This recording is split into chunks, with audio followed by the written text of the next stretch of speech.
dans l'espoir d'une solution proche pour la crise syrienne, mais il faut être prêt pour reconstruire ce que la guerre, ce que ce conflit a détruit pendant cette année de crise et de guerre. Réellement, on a la chance d'avoir un homme noble, qualifié comme ça, le professeur Petit. Je vais vous dire un petit mot pour l'introduire. Le professeur Raphaël Petit est professeur agrégé de médecine d'urgence. Il est anesthésiste réanimateur, médecin général des armées. Il est conseiller municipal à la mairie de Metz, en charge de l'humanitaire et de l'urgence sociale et sanitaire. En décembre 2017, face au traitement qu'il considère indigne des migrants en France, il a rendu sa promotion d'officier de la Légion d'honneur. Donc on a l'honneur, on a la chance d'avoir un homme qui a privilégié la question et la cause humanitaire à un profil personnel, à une nomination d'honneur. Mais avant tout, moi j'ai lu avec beaucoup d'attention le livre qu'il a écrit. C'est un témoignage personnel de son expérience en Syrie. Je vais essayer de lui poser quelques questions, comme ça, pour vous faire connaître son expérience et ce livre. Et à la fin, vous aurez la possibilité de l'acheter. Il va vous le signer avec un petit mot à la sortie. Une bonne partie de l'argent versé va être versé à l'association. Donc, vous faites comme ça une action concrète pour soutenir un travail sur le terrain. D'abord, Raphaël, je suis très étonné et très ému pour le thème « Va où l'humanité te porte ». Finalement, tu peux nous expliquer un petit peu ce slogan? Alors, c'est « Va où l'humanité te porte », c'est la devise du service de santé des armées. J'étais médecin militaire, et c'est la devise du service de santé des armées que d'aller vers l'humanité. Et c'est assez important de faire le lien avec le serment d'Hippocrate. Le serment d'Hippocrate, pour les médecins occidentaux, c'est aussi le même. Le serment un engagement, c'est le même que celui de Maïmonide dans le monde arabe. Et quand on compare le serment d'Hippocrate et le serment de Maïmonide, sur lequel jurent les médecins musulmans, c'est la même chose. Il n'y a qu'une seule humanité, et pour lequel nous, soignants, nous sommes amenés à devoir aider et à prendre en charge la souffrance, quelles que soient les différences qu'il peut y avoir entre les individus et entre les hommes, les différences de religion, les différences de race, les différences de langue, les différences de couleur de peau, etc. Tout cela, d'accord, même si ça fait des différences, ça ne gâche pas que nous sommes une seule humanité. Et donc, cela nous fait obligation à nous soignants de considérer justement qu'il n'y a qu'une seule humanité malgré sa diversité. Va où l'humanité te porte, c'est va où l'homme est en souffrance. Va partout, puisque c'est le serment que tu as fait. Et quand je dis va où l'humanité te porte, dès lors que nous, soignants, nous avons fait ce serment, cela nous conduit forcément à aller partout où l'homme est en situation de souffrance. دكتور بيتي طرح موضوع جدا هام، هو انه هل هناك تقارب بين ما يقسم الطبيب، اسمه قسم ابو قراط، لما يتخرج طبيب يقسم قسم على ان يساوي بين المرضى وعلى ان يعالج المرضى بدون اي اعتبار لجنسياتهم ولمن اين اتوا، وان يكون دوما طبيب جاهز لكي يخفف معاناة المريض. هذا يسمى قسم الأقراط. فطرح هو سؤال: هل هناك فرق بين الأخلاق الطبية في الغرب أو قسم أبوقراط والأخلاق في الإسلام؟ هذا سؤال مهم. فجاوب أن الأساس أن هذه القيم هي قيم إنسانية، والأساس هو احترام الإنسان وتخفيف المعاناة عن الإنسان بدون أي اعتبار لجنسه أو لدينه أو من أين أتى، وأن الأساس أن الإنسان يتبع إنسانيته للعناية بالإنسان في أي مكان بلا حدود. فلذلك أنا بدأت سألته من أين أتت هذا العنوان في الكتاب، اذهب إلى حيث تسير بك إنسانيتك. نترجمها يمكن هكذا: اذهب إلى حيث تنتهي بك إنسانيتك، أي أن هناك لا يوجد حدود من أجل أن يخفف الإنسان معاناة الناس.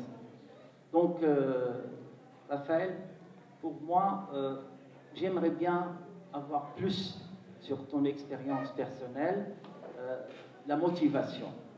Je vais peut-être formuler autrement ma question.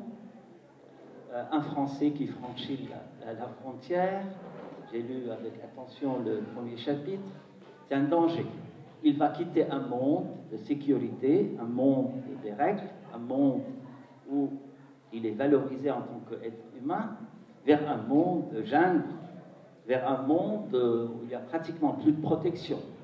En plus, d'après ce que Raphaël dit dans son livre, il a été averti, c'est-à-dire la France, politiquement, quand un citoyen va franchir vers les zones de danger, il reçoit un avertissement que nous, à partir de certaines limites, on ne peut plus te protéger.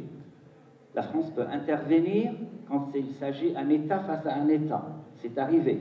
Le problème des otages ou d'autres problèmes de drogue. Il y a eu des Français qui ont été retenus dans certains pays où l'État français a été capable d'aller les chercher, d'aller les protéger. Mais là, c'est différent.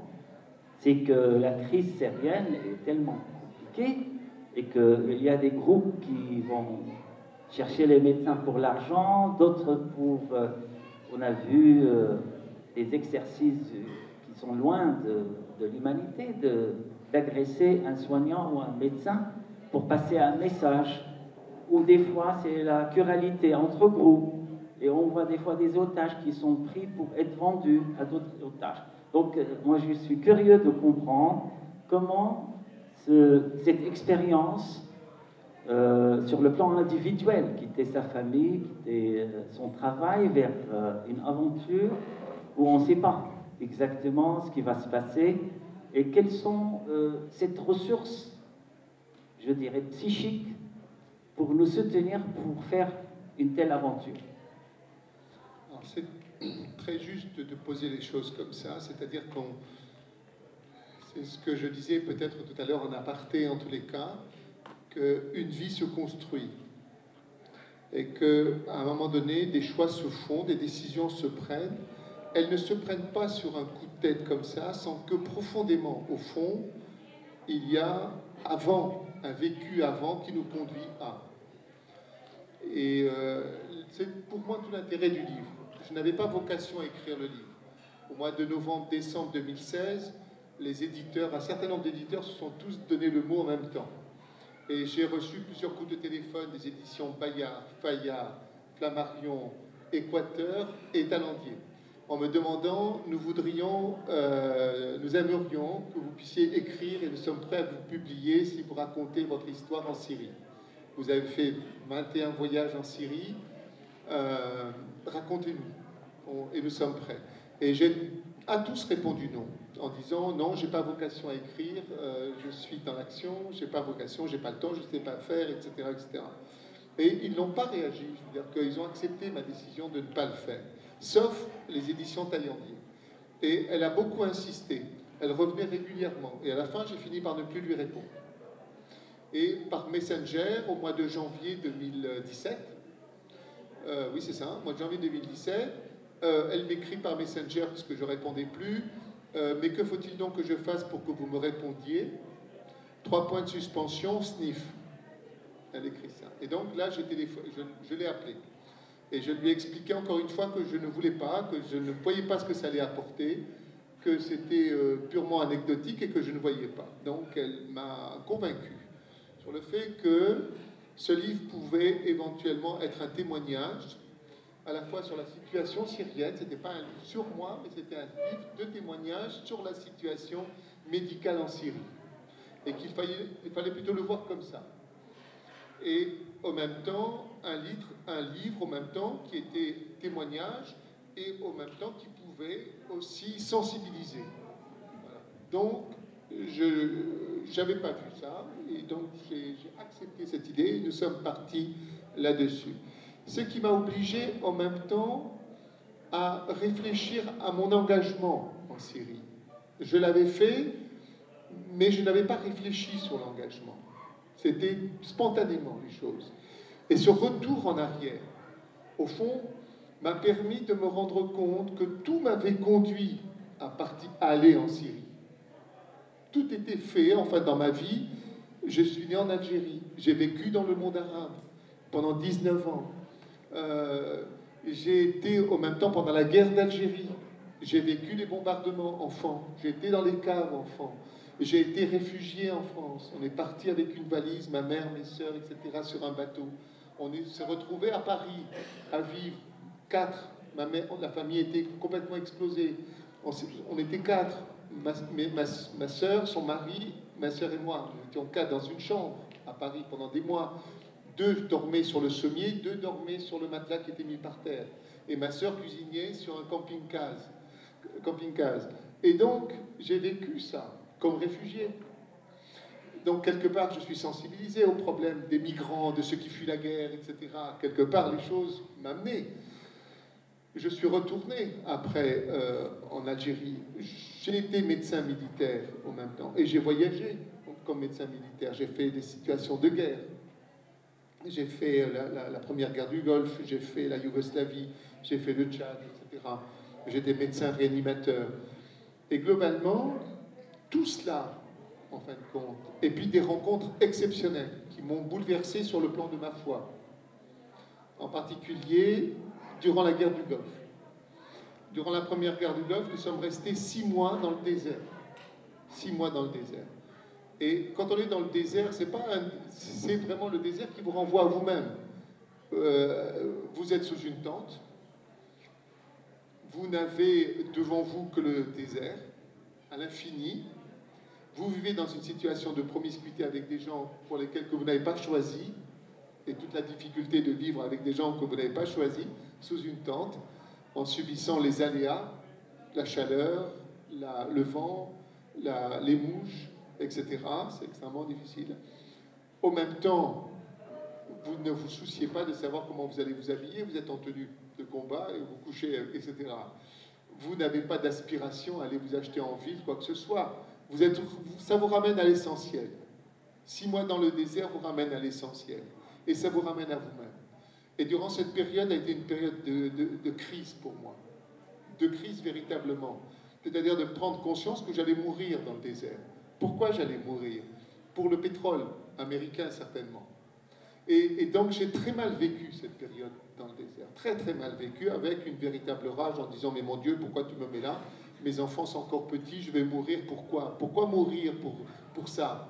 Donner sa vie, ça a du sens. Si ça peut sauver une vie ou faire quelque chose, on offre. Mais là, qu'est-ce que j'allais offrir ma vie pour qui? Et donc j'ai très mal vécu. Et c'était 6 mois de révolte. Avec en même temps, vraiment de révolte. Et puis, la veille de l'invasion terrestre. La veille de l'invasion terrestre. Je prie régulièrement et tout. La veille de l'invasion terrestre, j'étais dans mon ambulance. À 1h du matin, la garde passe pour nous obliger à prendre des comprimés contre le sarin, l'antidote. Il fallait le prendre 6 heures avant et toutes les 6 heures, un comprimé de pyridoxychmine. Donc, à 1h du matin. Je prends le comprimé de pyridoxychmine. Et puis, je me recouche. Et brutalement, sans comprendre ce qui m'arrive, je me sens libéré. Je me sens libéré. L'impression que quelque chose sort de moi, la peur de la mort ne me faisait plus peur. Nous savions le lendemain matin, à 6 heures du matin, que nous allions envahir l'Irak. 6 heures, c'était prévu. À 1h du matin, une espèce de joie m'envahit, de paix qui tombe sur moi. J'accepte la notion de mort. Et même plus que ça, j'éprouve une joie au sentiment que la mort, ça n'est pas la fin.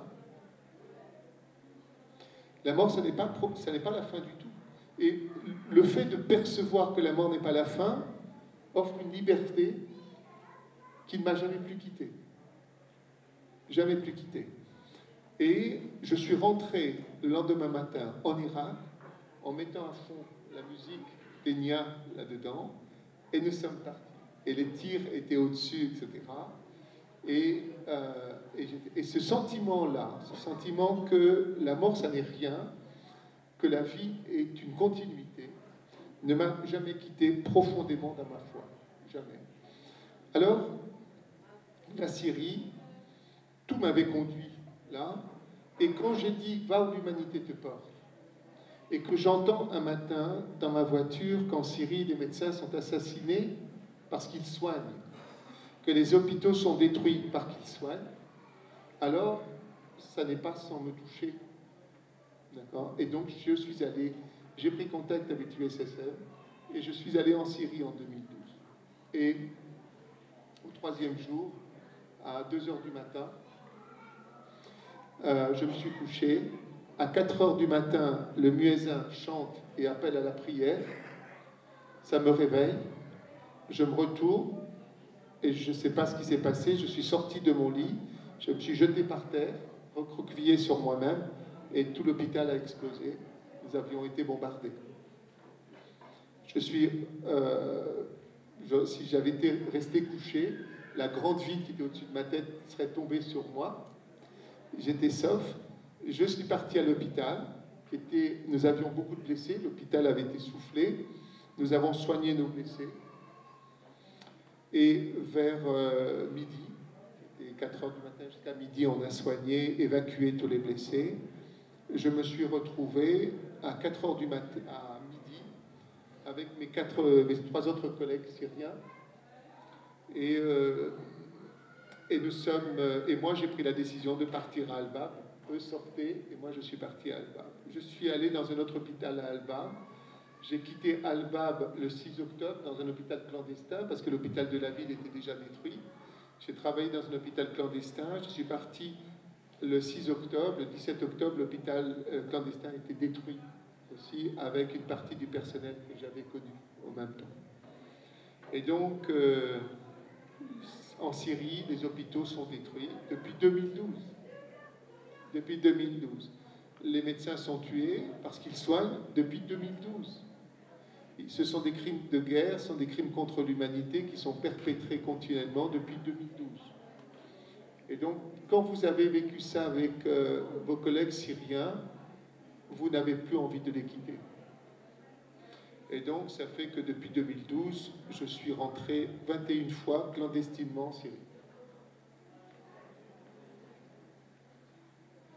هو يقول يعني أن ليشرح الإنسان ما هي الدوافع التي تؤدي به إلى هذا العمل الإنساني، أن الأمور لا تأتي هكذا بدون مقدمات. فهو يقول عنده اجتمعت كل المقدمات، فهو منشأه وعاش في العالم العربي والإسلامي في الجزائر، وكونه يعمل كطبيب القسم الصحي في الجيش، فهو كان في مواطن الصراع في أكثر من مكان. فكل هذه العوامل أثرت على قراره. فلما كان يعود من سوريا بعد رحلاته للعمل الإنساني والطبي، كثير من المجلات أو الجرائد تتصل به لتطلب منه أن يكتب مذكراته، فكان هو يرد عليهم أن لا عنده الوقت ولا عنده الرغبة، إلا هذا تايلاند الذي طبع الكتاب فقد أصروا وبشدة، حتى أنهم في الأخير قالوا طيب ماذا نفعل لك حتى أنت تأتي وتكتب لنا، وأقنعوه بشكل منطقي أن إذا كتبت أنت شهادتك في هذه الحرب فستبقى هي وثيقة للتاريخ من جهة، وستقوم بتحسيس الناس وإثارة يعني إنسانيتهم للتعاطف مع القضية التي أنت ذهبت لها. فهو اقتنع وقام بإجراء هذه المذكرة. فلما كان يكتب هذه المذكرات يعني هو تذكر أو بشكل راجع انتبه للدوافع الإنسانية، انتبه لماذا فعل، لماذا هو فعلا ذهب.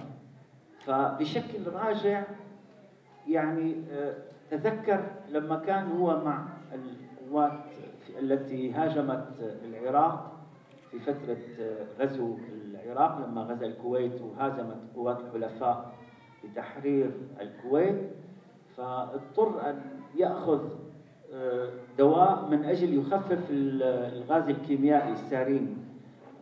فلما أخذ الدواء لما نام فشعر بالمشاعر أنه وكأنه تحرر من الخوف من الموت بسبب هذا الدواء.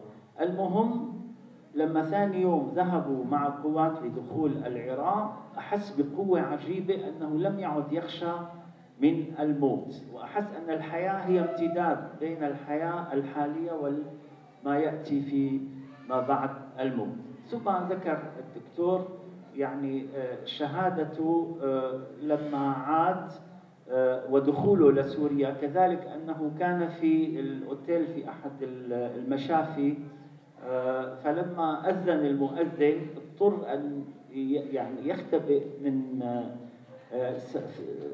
فراشه وينزل على الأرض، فكانت هذه فيها حماية أنه قصف المكان الذي كان فيه، ولولا هذه العملية لكان ذهب بهذا القصف. المهم هو باختصار أحس أن هناك الكثير من الدوافع لكي يقوم بهذا العمل الإنساني، وخصوصا أنه كان لما يسير إلى عمله كل يوم يفتح الراديو فيسمع أن كل الأطباء والذين يعالجوا في سوريا هم الهدف ويقتلوا فقط لأنهم يعالجوا البشر. فهذا كان دافع إضافي لكي يقرر أن يذهب لتلك البلد ليقوم. عاد بعدها 20 مرة تقريبا دخل سوريا لمشافي مختلفة، وجزء منها قصف، وكثير من الناس اللي تعرف عليهم إما قتلوا وإما أصيبوا. Donc ça nous revient à une question encore très importante, cette expérience d'avoir ces sentiments humanitaires. Pourquoi? C'est avec malheur, avec tristesse que je pose cette question qu'on abordait tout à l'heure. On voit un phénomène que finalement les images troublantes, les réalités, le fait qu'un peuple, qu'une population civile soit bombardée avec les armes que tu nous as détaillées, en plus l'arme chimique, ça ne fait pas faire bouger ni les individus normaux, ni les institutions, et finalement c'est une première. Et qu'on a l'impression, 20 ans après le droit d'ingérence, lors de l'encerclement de Sarajevo, on parlait de donner un droit international pour intervenir dans un pays, pour arrêter les massacres, protéger une population civile. Pourquoi? Bon, on a ce recul 20 ans après. Ah oui, pour moi c'est terrible ça, parce que tout ce que le XXe siècle a amené de souffrance, ces millions de morts avec les guerres de 14-18, de 39-45, les 6 millions de juifs tués, assassinés dans les camps de la Shoah, etc. Toute cette violence du XXe siècle avait permis, dans les dernières années du XXe siècle, avait permis de faire surgir le droit humanitaire international et le droit d'ingérence humanitaire aussi, en même temps. Et le début du XXIe siècle, qui aurait dû avoir apparaître un autre monde. Le XXe siècle, c'était le monde de la confrontation. Intérêts, mes intérêts contre tes intérêts, etc. On était, pendant tout le XXe siècle, dans cette confrontation constante. Le XXIe siècle aurait dû être le siècle de la collaboration. Les enjeux auxquels nous sommes confrontés, le réchauffement climatique, la crise économique, la mondialisation, la globalisation, etc., devraient permettre une prise de conscience de l'humanité, que nous sommes une seule humanité, que nous partageons la même terre et que nous sommes couverts par le même ciel. Donc forcément, on devrait être autour d'une table pour voir comment on va s'en sortir ensemble. Et au contraire, on a de l'accentuation des égoïsmes. C'est-à-dire, je ne veux pas partager, mais il faut que tu partages, puisqu'on ne peut pas faire autrement. Et que nous sommes dans une situation où nous devons partager le monde. Et non, c'est pire. Parce que nous sommes rentrés dans le 21e siècle avec des hommes qui nous gouvernent, qui sont des hommes du 20e siècle. C'est-à-dire des hommes qui fonctionnent sur le mode de la confrontation. Un Poutine, un Trump, un Assad, d'accord ? Sont des hommes d'un autre temps. Ils sont des hommes qui perpétuent justement cette confrontation constante d'intérêts des miens contre les tiens, alors que nous devrions rentrer dans le 21e siècle de la collaboration. Même l'Europe que nous avions créée, avec une paix de 70 ans, en ayant le sentiment que nous avions créé la communauté européenne, cette communauté s'est effondrée avec l'arrivée des réfugiés, d'accord, de Syrie et d'Irak, dans les égoïsmes de chacun, pour nous rendre compte qu'elle n'existait pas, cette communauté européenne. C'était un club d'intérêt d'affaires, au point que ça ne m'intéresse plus d'être avec vous. Et les Anglais s'en vont, le Brexit. Et les Grecs, ils se débrouillent, après tout, ils ont triché, ils n'ont qu'à payer. D'accord ? Et c'est comme ça. Et donc, il y a un vrai problème d'une prise de conscience qui n'est pas encore faite, qui ne s'est pas faite, cette prise de conscience, sur le fait que nous sommes en devoir, en obligation de collaborer les uns avec les autres et de le collaborer d'une manière pacifique pour trouver ensemble des solutions. Et c'est pour ça que je me tourne le plus souvent vers les jeunes en leur disant, regardez au fond, ne prenez pas exemple sur nous les adultes, d'accord ? Parce que manifestement, nous ne vous donnons pas l'exemple que nous devrions vous donner. Et dernièrement, j'ai assisté à un hommage d'une femme qui avait été assassinée, et le monsieur qui avait la parole a dit « Il faut que nous allions voir les jeunes pour leur expliquer. » Mais n'allez pas voir les jeunes pour leur expliquer. Faites ce que vous avez à faire pour que les jeunes comprennent ce qu'il y a lieu de faire. Vous êtes bons pour donner des exemples. D'accord ? C'est votre génération, ma génération. Vous donnez des exemples. D'accord ? Donnez l'exemple plutôt que de donner des leçons. يعني سألت صاحبتي لماذا نحن بعد 20 سنة تراجعت احترام القوانين الدولية للوراء؟ كنا في فترة نبحث عن حق للدول أن تتدخل لحماية المدنيين لمعاقمة حاكم ظالم في فترة حرب البوسنة. فالآن نرى المذابح ولا يتحرك أحد. فطبعا هذا الشيء يعني يدل على أن الإنسانية ليست في تقدم على مستوى احترام حقوق الإنسان وعلى الحفاظ على الإنسان. فهو يعني أجاب بشكل طريف أننا نحن في القرن ال21 يحكمنا أناس هم من قدام القرن العشرين وهم متعودين على الصراع. يعني ولا يبحثوا لحلول سلمية من أجل التعاون بين البشر. ضرب مثال رئيس ترامب اللي هو في رئيس أمريكا أن يعني يدفع الأمور إلى الصدام وإلى التنافس بين البشر، وخصوصا دخلت يعني مصالح هائلة للشركات، وأن حتى فكرة الاتحاد الأوروبي يعني قال هو بالنسبة له بالنهاية هو اتحاد للناس الأغنياء، ولما يدخل مهاجرين ننسى كل هذه القيم لما يدخل مهاجرين فقراء، وأن الدافع الذي يعني يشد الدول الأوروبية فيما بين بعضها ليس دافع قوي مثل اليونان، هي فقط من أجل أن تبتز أوروبا لمنع الهجرة.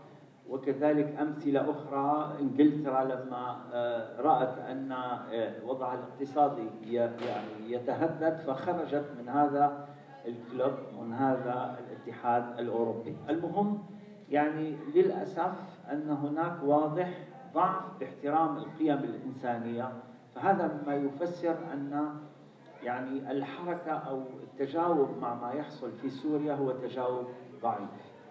Donc ça c'est à titre collectif finalement, entre les États, les institutions. Organization, Nations Unies, on voit là, malgré 7 ans finalement de conflits, 7 ans de drames, d'utilisation de l'arme chimique, il y a un manque de prendre une décision pour arrêter et mettre fin à ce conflit. Mais à titre individuel, quelle explication, vous, d'après l'expérience émotive que vous avez vécue, pour finalement expliquer cette vulgarisation, l'individu qui n'est plus sensible comme avant à des crimes qu'il voit.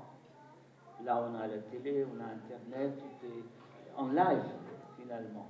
Et comment on peut, nous, à titre individuel, travailler, et là, donc, je reviens à ce qu'il a dit l'éditeur, finalement, le fait de témoigner, le fait de réagir déjà, de vivre l'expérience humaine, ça attire les autres.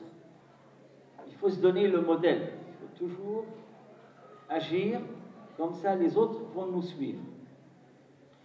L'humanité ne se vit pas simplement au loin par la compassion. L'humanité se vit sur son palier avec son voisin. L'humanité se vit en bas dans la rue avec le SDF abandonné. L'humanité se vit au quotidien autour de soi. Cette perception que l'autre, c'est moi-même. Cette perception que celui qui manque, c'est comme si c'était moi qui manquais. Cette perception-là, c'est d'abord ce qui est important pour changer. Ça n'est pas de vouloir changer. Pour changer l'humanité, il faut bien que je commence par changer moi-même.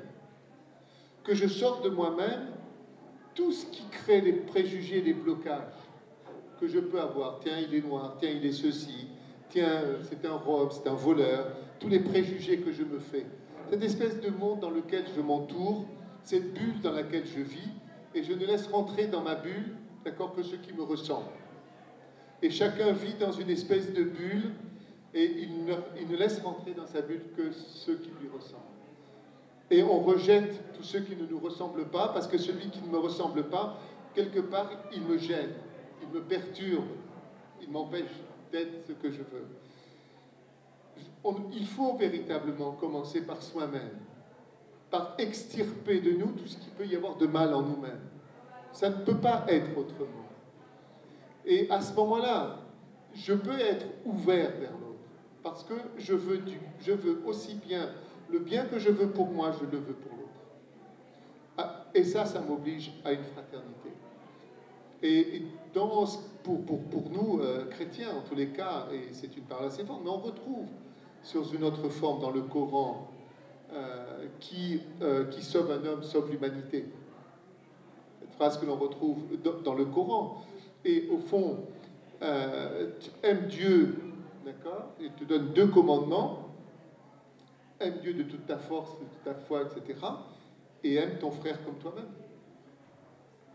Nous sommes une seule humanité, nous avons un seul Dieu. On retrouve dans le Coran aussi une phrase que j'aime beaucoup, c'est que si j'avais voulu que vous soyez tous identiques, je l'aurais fait, dit Dieu dans le Coran. Et si je ne vous ai pas fait tous identiques, d'accord, c'est que vous appreniez au même temps la tolérance et au fond la fraternité et l'amour. Et donc c'est bien cet appel.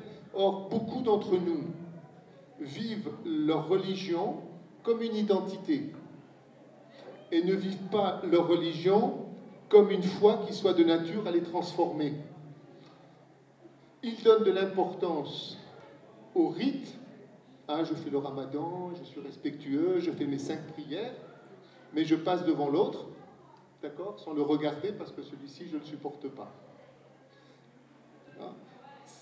La foi, telle que nous la concevons, vous et moi, ça n'est pas un problème d'identité, c'est un problème de vie intérieure qui nous engage.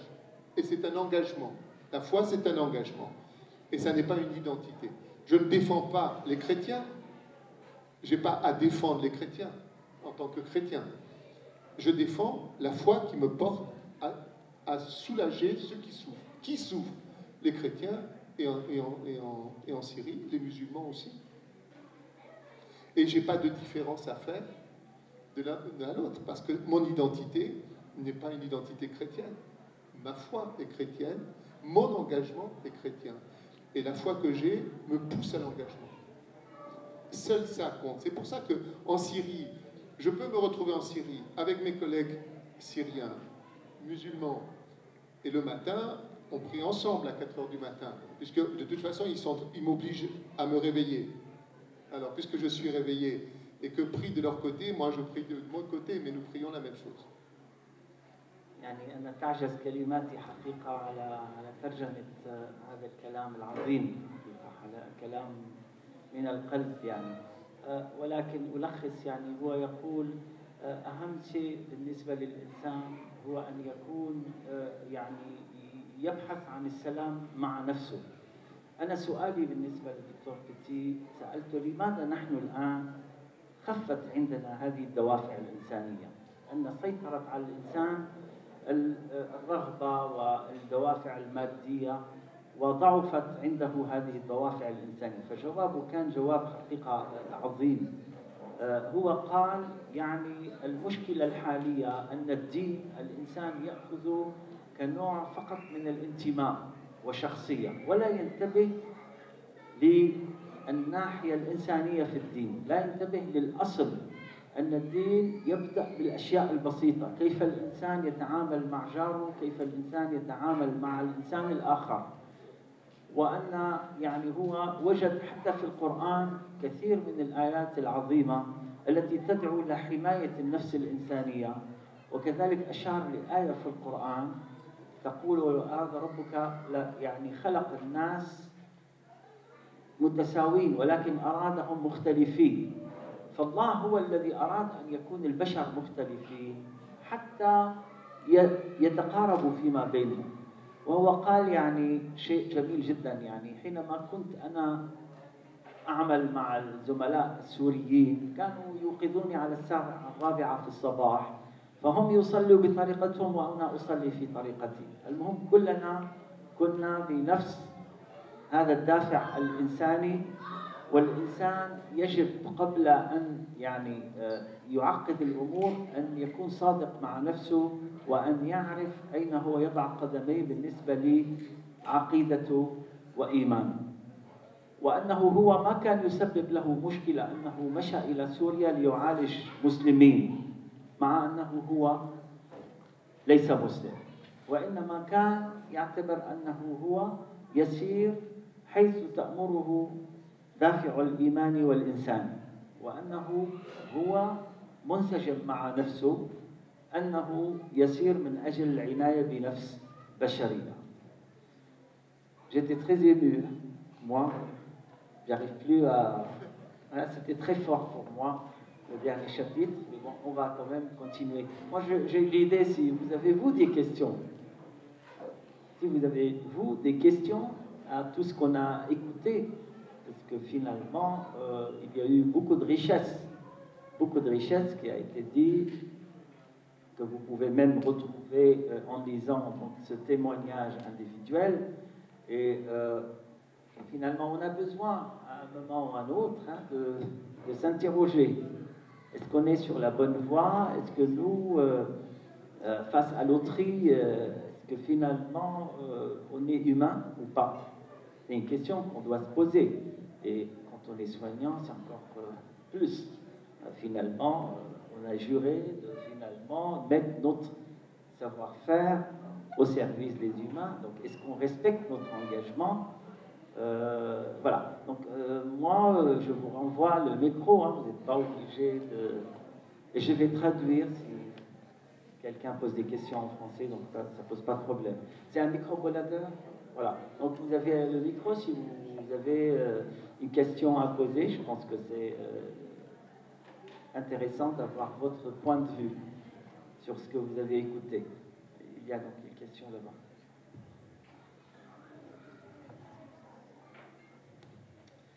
Bonjour, merci pour votre témoignage. Ma question c'est, actuellement on entend beaucoup, on lit aussi beaucoup dans les réseaux sociaux, on voit aussi beaucoup dans les médias, et on entend aussi beaucoup dans la parole politique, une remise en cause de ce qui se passe en Syrie, la réalité de ce qui se passe en Syrie. Sans vouloir prendre un parti, qu'est-ce que vous pouvez nous dire à propos de ces événements? enfin, de la réalité, comment dire, de la sauvagerie du gouvernement syrien, tout simplement. Écoutez, prenons les choses non pas d'un côté, en disant du point de vue d'eux ou du point de vue de l'autre. Prenons les choses par rapport à la situation humanitaire en Syrie. Voilà. Vous avez la plus grande catastrophe humanitaire depuis la dernière guerre. Vous avez 13 millions de personnes qui sont déplacées. Vous avez 450 000 morts, nous l'avons dit, 1 million de personnes handicapées, 175 000 enfants qui ont été tués durant cette période. Vous avez une destruction du tissu économique, les usines, etc. ne fonctionnent plus, une destruction du tissu sanitaire, à plus de 60% dans l'ensemble. Vous avez une destruction du tissu social, puisque vous avez 13 millions de personnes déplacées à l'intérieur, à l'extérieur, les familles ont explosé, etc. Donc vous avez une destruction, certains sont dans les pays de la Jordanie, d'autres au Liban, d'autres en Turquie, etc., d'autres en Europe. Destruction du tissu social, une destruction du tissu éducatif, avec les écoles détruites, l'enseignement supérieur, les enfants ne sont plus scolarisés déjà depuis 7 ans. Nous sommes bien là devant une situation de catastrophe humanitaire d'une extrême ampleur. Maintenant, pourquoi ? Peu importe pour moi, il y a une situation qui nécessite une intervention que nous aurions dû déjà depuis très longtemps faire pour arrêter ce massacre vis-à-vis d'une population. S'il y avait eu le tsunami quelque part, tout le monde aurait été pour prendre en charge cette population. Ou que ce soit dans le monde, on se serait tous mobilisés, etc., pour amener. Ce qui n'est pas le cas en Syrie. Ce qui n'est pas le cas en Syrie. Toutes les situations de violence, le viol systématique des femmes comme arme, etc., tout est... Cette population subit une violence d'une extrême sauvagerie. Ne me demandez pas à moi de prendre parti, de savoir qui fait le moins de mal, parce que le problème c'est qu'ils font du mal. Qui fait le moins de mal par rapport à qui? Ne me demandez pas. Moi, ce que je veux, c'est qu'on regarde tous ces enfants qui sont morts, tous ces enfants à qui on a enlevé leur jeunesse, leur adolescence, etc. Toute cette jeunesse détruite, toutes ces familles détruites, et que l'on fasse quelque chose pour eux. Or, jusqu'à présent, ils sont tous à chercher des solutions, soi-disant, géopolitiques, géostratégiques, etc. Mais qui cherche des solutions humanitaires? Qui propose des corridors humanitaires? Qui propose des zones où les populations peuvent se réfugier? Qui propose des zones de non-survol aérien? Qui propose? Qui? Et cela continue encore. Eh bien, c'est cela qui doit nous réunir. Ça n'est pas de participer à l'enjeu qui consiste à dire c'est le régime, c'est ceci, etc., dans les réseaux sociaux, parce que c'est ça ce qu'on cherche à nous faire faire. C'est-à-dire à trouver qu'il y a un assassin qui est moins assassin que l'autre. Et pour rendre parti pour le moins assassin que l'autre. Non, c'est pas ça. La vérité, c'est qu'il y a ce peuple. Et il n'a rien demandé, ce peuple, malheureusement. Mais je dis ça aussi pour le peuple yéménite, hein. Je dis ça aussi pour les peuples en Afrique qui subissent la violence. Je dis ça aussi pour le peuple libyen, avec tout ce que ça concerne. Quand, une seule fois, on pourra entendre, justement, le cri de ceux qui souffrent? Quand? Voilà la vraie question.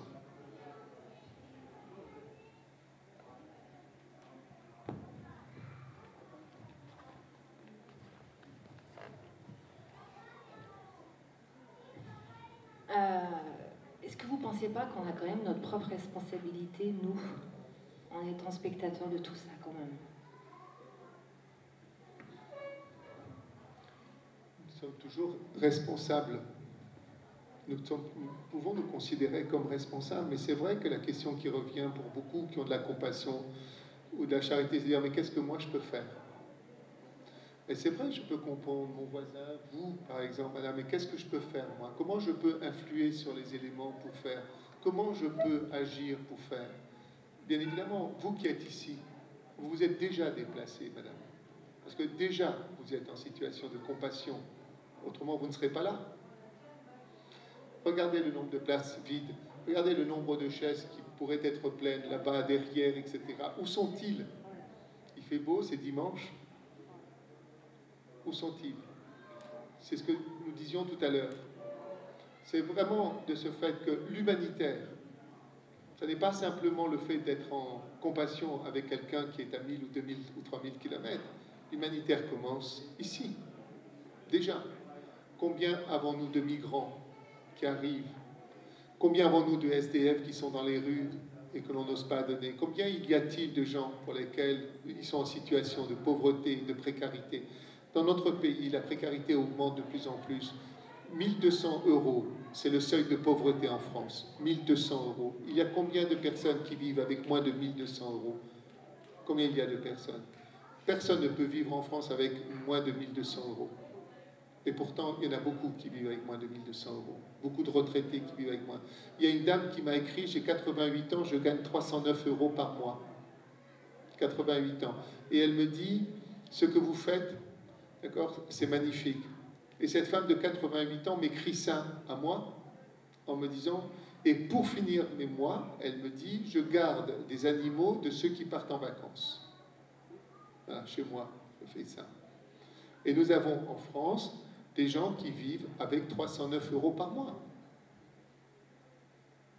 Et si vous allez au secours populaire, au secours catholique, au secours islamique, etc., et que vous voyez tous les gens qui sont là à attendre leur colis pour vivre, et nous sommes dans notre pays qui vit une situation de précarité qui augmente sans cesse. Et donc, il y a tous les jours autour de nous à changer notre manière de percevoir. Il nous faut changer notre regard.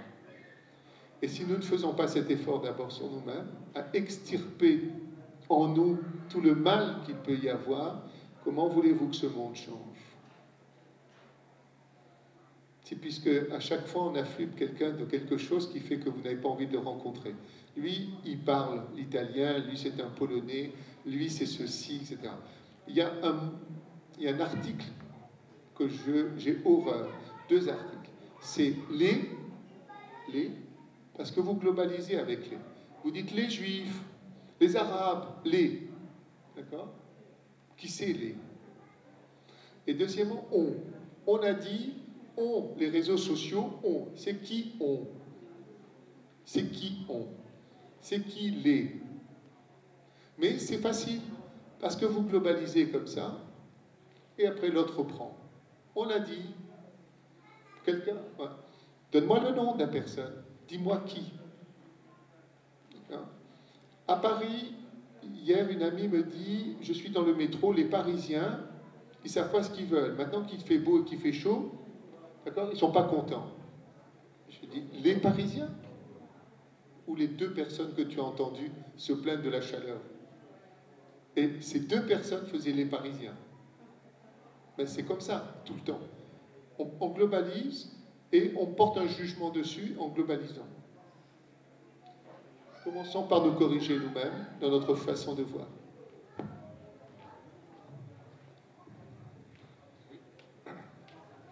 D'abord, merci beaucoup pour votre humanité. Les guerres, il y aura.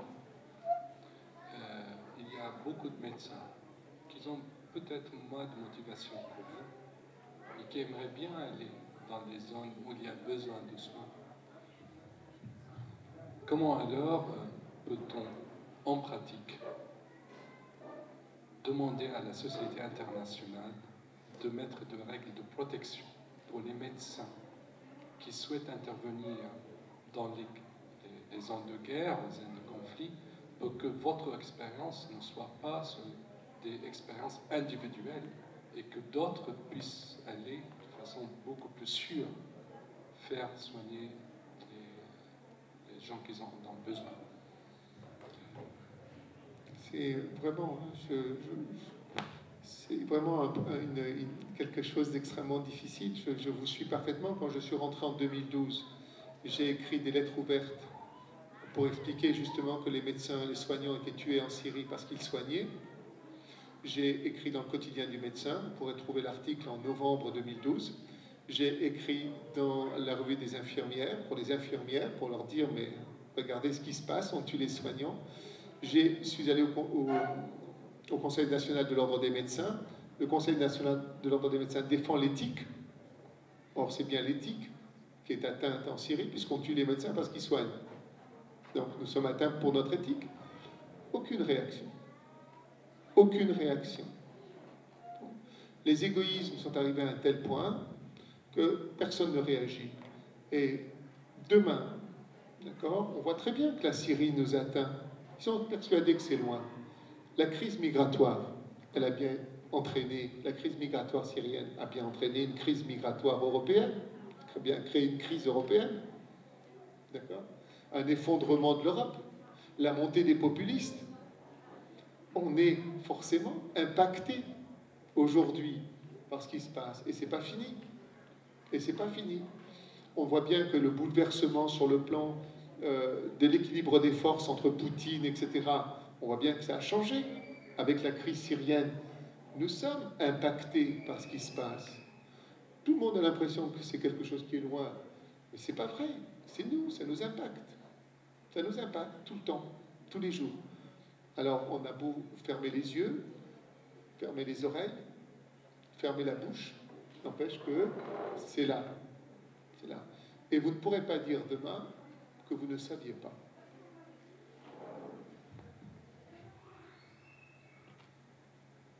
Pour ceux qui font l'humanitaire, il y a toujours une réalité, c'est que leur famille, leurs proches, des fois, on met une pression parce qu'on a peur du fait qu'on aime la personne qui fait cette action humanitaire. Comment cette situation, est-ce que vous êtes soutenu par la famille? Est-ce que plutôt il y a eu des pressions, il y a eu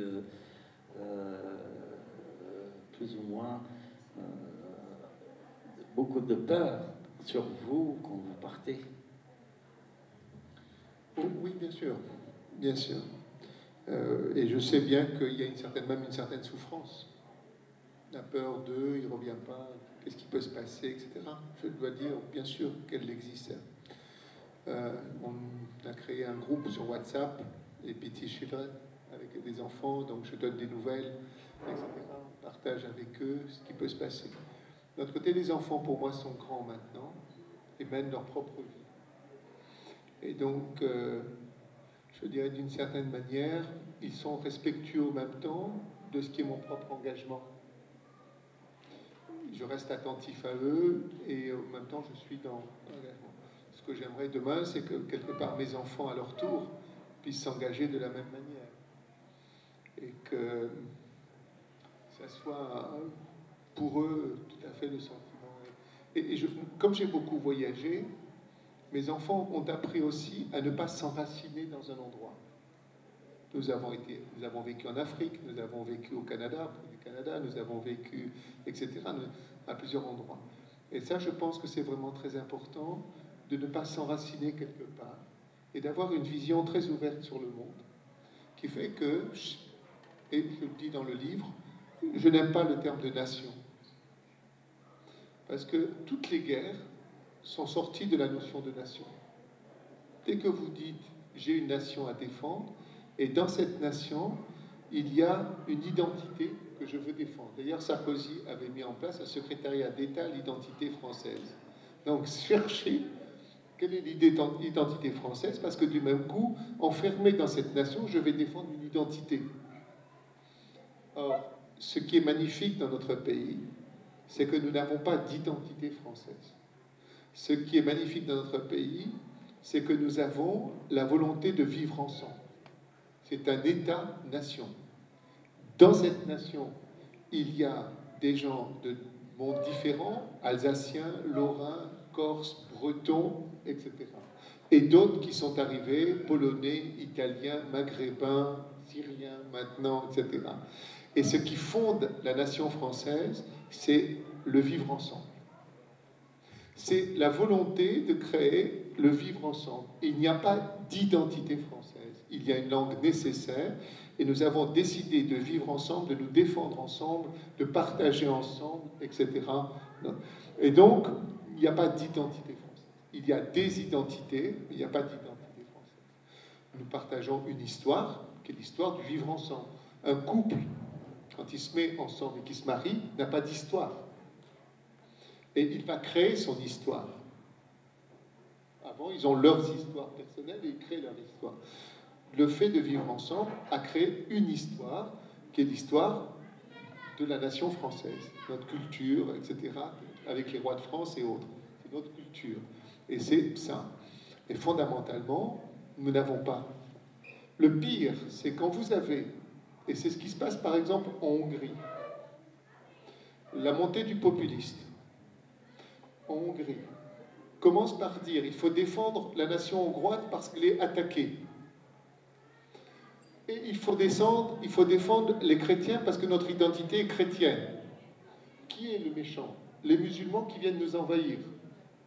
Et vous avez toutes les bases, d'accord, véritablement du risque de guerre, de contraintes et de conflits. C'est tout ce qui a créé les conflits au Moyen-Orient. Tout. C'est la notion de nation créée par les Européens après la guerre de 14-18, l'effondrement de l'Empire ottoman. Tous. Avec la remise en cause, etc., on a créé des nations qui n'existaient pas avant l'Empire ottoman, et ça pose le problème de où sont les Kurdes, où sont les uns, où sont les autres, etc. L'Afrique, tous les problèmes de l'Afrique a été la conséquence des nations créées par le colonisateur, entre les différentes ethnies qu'on a obligé à vivre ensemble, etc. Et donc, aujourd'hui, ce qu'il faut est faire émerger, que l'on soit patriote, c'est pas pareil. La patrie, c'est le lieu où sont nés mes pères. Mon père, ma mère, là où je vis, etc. Que je sois patriote, je suis patriote. Je ne suis pas nationaliste. Et j'ai horreur des nationalistes, et encore moins des populistes.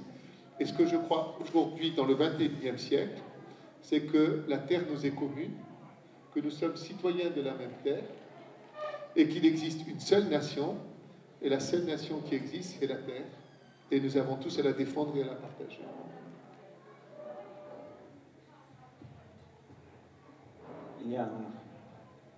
Oui, bonjour. J'avais deux questions. La première, c'est plus par rapport aux ONG qui interviennent sur place. Je voulais savoir si vous pouviez intervenir partout en Syrie et savoir si comment les dons étaient acheminés sur place. Est-ce que ça arrive bien à destination des populations? Est-ce que c'est pas détourné par l'armée, les groupes rebelles? Et ma deuxième question est plus générale. J'ai l'impression que la reconstruction de la Syrie, donc l'argent de la communauté internationale, est conditionnée à une solution politique qui malheureusement n'arrive pas. Enfin, moi je suis plutôt pessimiste pour la suite, parce que j'ai l'impression que les réfugiés ne vont pas rentrer en Syrie dans les années à venir vu la situation politique, et qu'on aura un peu comme au Liban des camps de réfugiés palestiniens. Et je voulais avoir votre avis par rapport à l'association en elle-même et au travail de l'association sur place, et par rapport à l'avenir à court et moyen terme de la Syrie. Merci.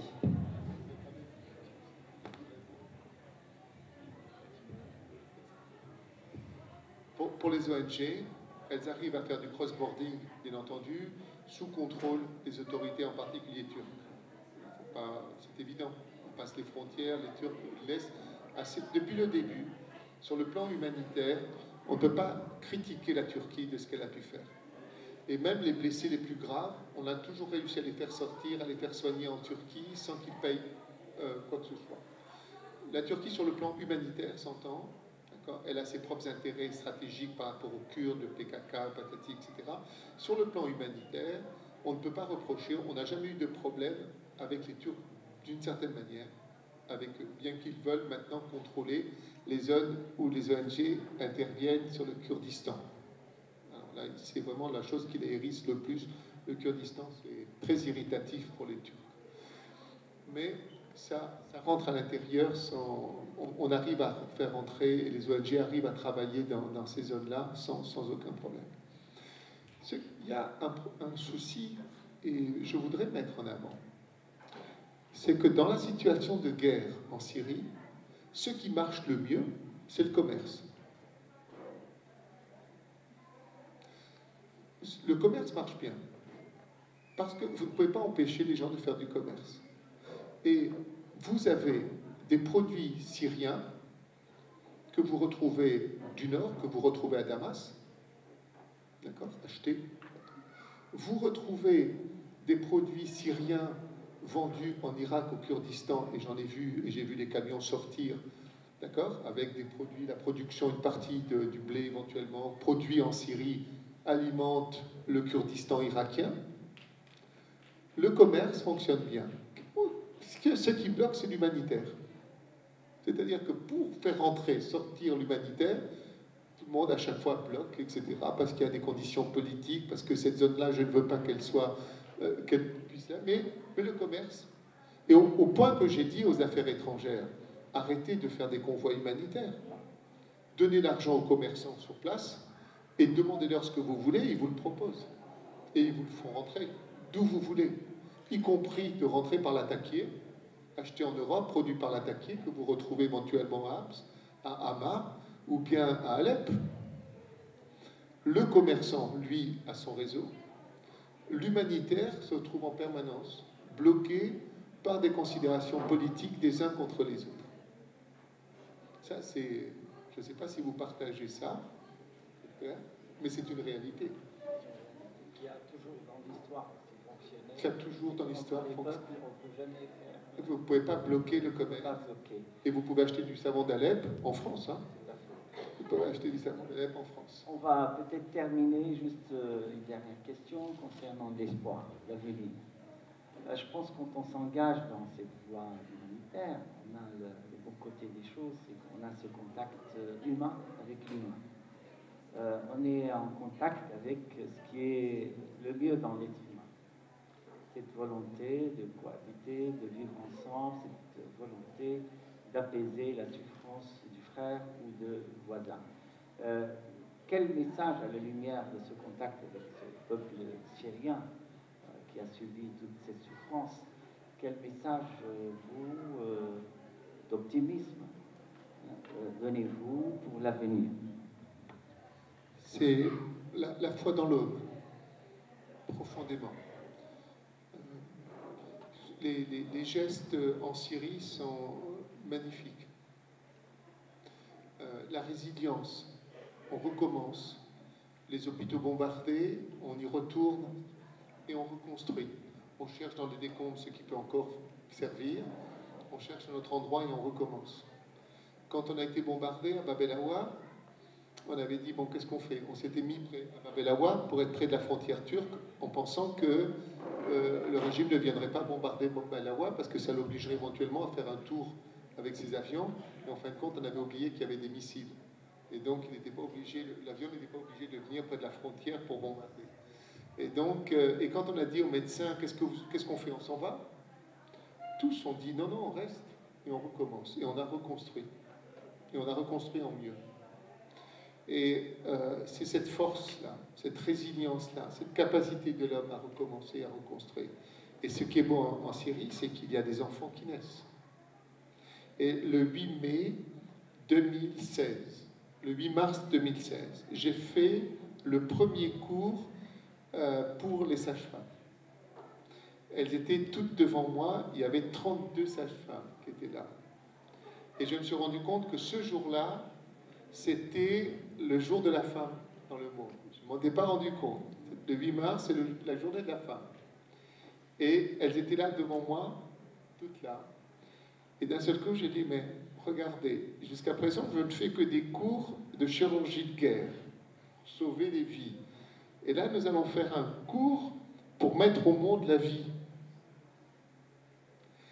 Et je dis, c'est vraiment, vous êtes le message d'espérance. Parce que vous poursuivez la vie, vous continuez la vie. Et regardez, la civilisation syrienne qui a créé notre humanité, le berceau de notre humanité est en Syrie. Il a plus de 7000 ans. Alors, 7 ans de guerre, 7000 ans d'une civilisation syrienne, vous pensez que ça va la tuer? Non, non, je ne crois pas. Je crois qu'au-delà, la vie continuera, la résilience continuera, l'espoir continuera, et ceux qui nous mettent dans la situation où nous seront depuis bien longtemps sous terre. Avec ce message d'espoir, donc on va terminer. Je vous envoie tous perpétue va finalement, celui qui le souhaite, donc le livre, marquer un petit commentaire.